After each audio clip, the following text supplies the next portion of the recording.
तो तस्वीरें और भी है, आज आपको दिखाते हैं कि किस तरह से इन्होंने कहा कि हम तो रेल रोक देंगे, हम तो रेल यातायात प्रभावित करेंगे और पटरियों पर बैठ गए। ये देखिए, आप ये देख रहे हैं राजपुर की तस्वीरें, पंजाब के राजपुरा की तस्वीरें आप देख रहे हैं। जो ये किसान है ये किस तरीके से वहां पर आते हैं, इसके बाद ये कहते हैं कि नहीं हम तो रेल की आवाजाही को प्रभावित करेंगे, रेल को हम रोक देंगे। अब सवाल तो ये है कि किसान अपनी मांगों को लेकर के आ रहे हैं, अगर एमएसपी गारंटी के कानून की बात को वो रखते हैं तो फिर इसमें रेल को रोकने की जरूरत क्या है? आखिर रेलवे यातायात को प्रभावित करने की जरूरत क्या है? आपको पता है इससे कितनी ऐसी ट्रेनें हैं जो रद्द हो गई। पंजाब हरियाणा की तरफ जितनी भी ट्रेनें जा रही हैं उनको या तो डाइवर्ट किया गया या उनको कैंसिल कर दिया गया है। लेकिन सवाल यह है कि क्या पटरियों पर बैठ करके मांगों को मनवाया जाएगा?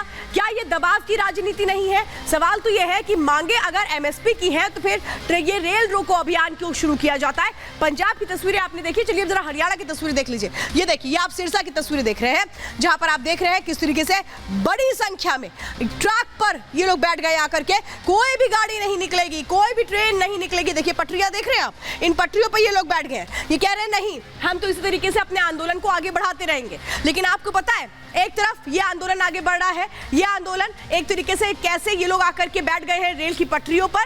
लेकिन कुछ ऐसे किसान संगठन भी हैं जिन्होंने बहुत बड़ी बात कह दी, बहुत चौंकाने वाली बात कह दी। उन्होंने कहा कि हम इनके आंदोलन के साथ नहीं हैं। उन्होंने इस आंदोलन में साफ तौर पे कह दिया कि कैसे वो तत्व शामिल हैं जो आंदोलन को दूसरी दिशा में ले जा रहे हैं। कौन है वो किसान संगठन जो बड़े आरोप लगा रहे हैं इन लोगों के ऊपर? सुनिए जरा।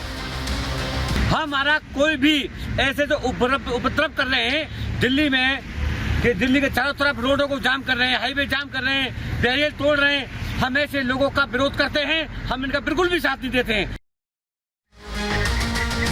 देखिए ये तो अभी आपने सुना कैसे ये कह रहे हैं कि वो लोग जो उपद्रव कर रहे हैं, वो लोग जो एक तरह से प्रदर्शन के नाम पर जाम लगा रहे हैं, हम उनके साथ नहीं है। ये भी वही किसान है, अभी आप सुन रहे हैं, ये किसान जो शामिल नहीं है इस आंदोलन में। लेकिन इससे बढ़कर बहुत चौंकाने वाली बात मैं आपको बताने जा रही हूं, जिसमें वो बयान निकल के सामने आया जिसमें ये कहा जा रहा है कि मोदी जी का ग्राफ बहुत बढ़ गया है राम मंदिर से, उस ग्राफ को गिराने की जरूरत है। ये बड़ी साजिश इसकी आज एक तरह से कहे एक एक जो तस्वीर है वो निकलकर सामने आई है। वो बयान क्या है वो भी सुनिए जरा। मोदी ਦਾ ਗ੍ਰਾਫ ਬਹੁਤ ਮੰਦਰ ਦੇ ਕਰਕੇ ਉੱਪਰ ਚੜ ਗਿਆ, ਉਹ ਨੁਕਸਾਨ ਉਹ ਇਹਦਾ ਗ੍ਰਾਫ ਡਾਊਨ ਕਿਵੇਂ ਆ ਸਕਦਾ ਹੈ? ਮੈਂ ਬਹੁਤ ਵਾਰੀ ਜਦੋਂ ਮੈਂ ਪਿੰਡਾਂ ਦੇ ਵਿੱਚ ਤਿਆਰੀਆਂ ਕਰਾਉਂਦਾ ਫਿਰਦਾ ਸੀ, ਬਹੁਤ ਵਾਰੀ ਲੋਕਾਂ ਨੂੰ ਇਹ ਕਹਿੰਦਾ ਸੀ कि मौका बड़ा थोड़ा है, ग्राफ होता बड़ा ऊंचा चढ़ा हुआ दिन साढ़े। तो ये जगजीत सिंह दल्लेवाल जो ये बयान दे रहा है इसके मायने क्या है जरा आप ये समझिए।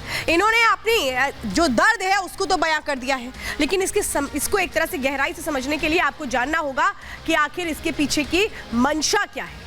ये लोग प्रधानमंत्री नरेंद्र मोदी की लोकप्रियता से बेहद परेशान है, ये तो बिल्कुल क्लियर नजर आता है। आंदोलन की आड़ में क्या साजिश रची जा रही है ये भी इससे नजर आता है। किसान विरोधी छवि बनाने की साफ तौर पे कोशिशें की जा रही हैं, क्योंकि प्रधानमंत्री लगातार कहते हैं कि भाई वो तो किसान हितैषी हैं, वो एक तरह से किसानों की बेहतरी के लिए काम कर रहे हैं। लेकिन ये जो आंदोलन है इसकी आड़ में क्या हो रहा है ये दिखाने की कोशिश हो रहा है कि प्रधानमंत्री कैसे किसानों की सुन नहीं रहे हैं।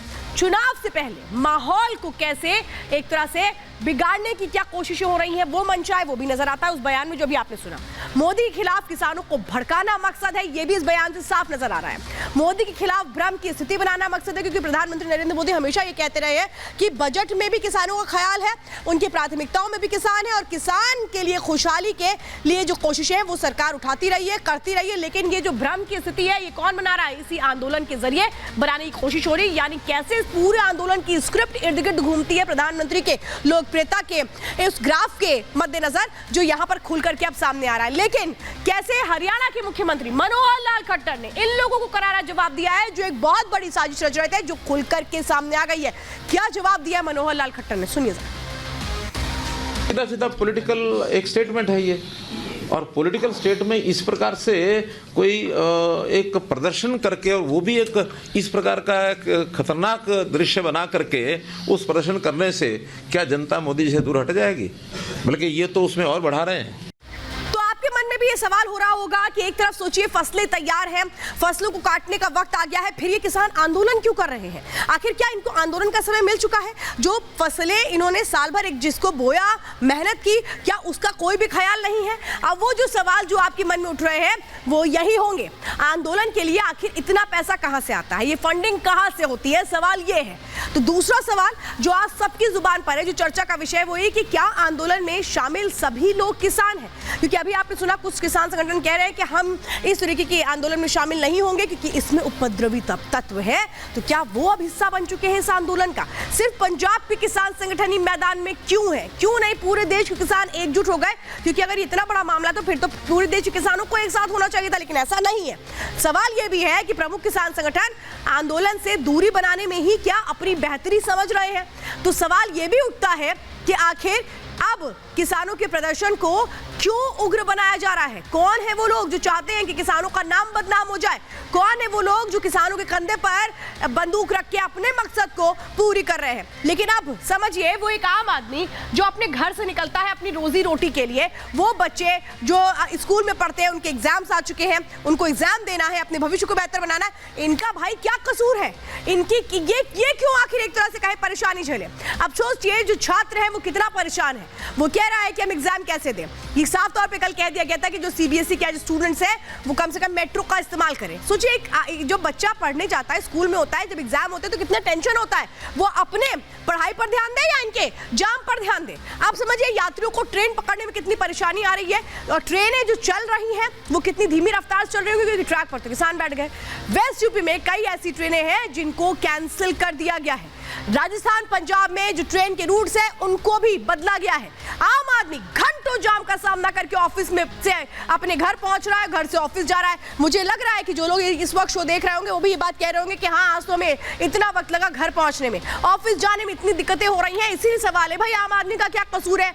आकर सड़कों पर बैठ जाएंगे, आंदोलन करने लगेंगे और उसके बाद उसकी भेंट कौन चढ़ता है? एक आम आदमी चढ़ता है। आंदोलन से सामान की सप्लाई भी सीधे सीधे प्रभावित है। कई सामान तो ऐसे जिनकी सप्लाई रोक दी गई है। नोएडा में स्कूलों को फिलहाल बंद कर दिया गया है। ऑनलाइन क्लासेस शुरू हो चुकी हैं नोएडा में, क्योंकि स्टूडेंट्स कैसे जाए, लगातार घंटों घंटों जाम का सामना करना पड़ता है। आप समझिए कैसे आपकी जेब पर भी सीधा सीधा इसका असर होगा, क्योंकि फल और सब्जियों के दाम आसमान छूने लगेंगे, क्योंकि मार्केट में आ नहीं रहे, मंडियों में किल्लत हो चुकी है, तो फिर इनके जो दाम है वो बढ़ेंगे और इसका सीधा असर आपकी जेब पर होगा।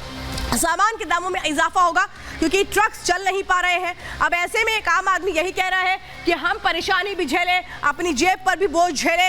आखिर कब तक ये चलता रहेगा? एक आम आदमी की जुबानी सुनी उसकी परेशानी की कहानी। वॉक करके काफी लंबा पड़ रहा है हमारे को और लेट भी हो रहे हैं ऑफिस के लिए। हम तो बहुत परेशान है जी। अब तो उधर से पैदल इतनी दूर से आ रहे हैं, 2 किलोमीटर 3 किलोमीटर पैदल आ रहे हैं। परेशानी हो रही है, धंधे रोजगार कम बेकार हो रहे हैं सारे। भाई साहब पूछो मत, हमें इतनी परेशानी हो रही है। एक कम से कम एक बंदे को आने जाने की रास्ता, कोई जो इस हॉस्पिटल में अगर कोई वैसे कोई मरीज आए, उनको कम से कम एक जो हम व्हील चेयर में लाएंगे सामने से, एक व्हील चेयर की रास्ता भी छोड़ सकता था ना।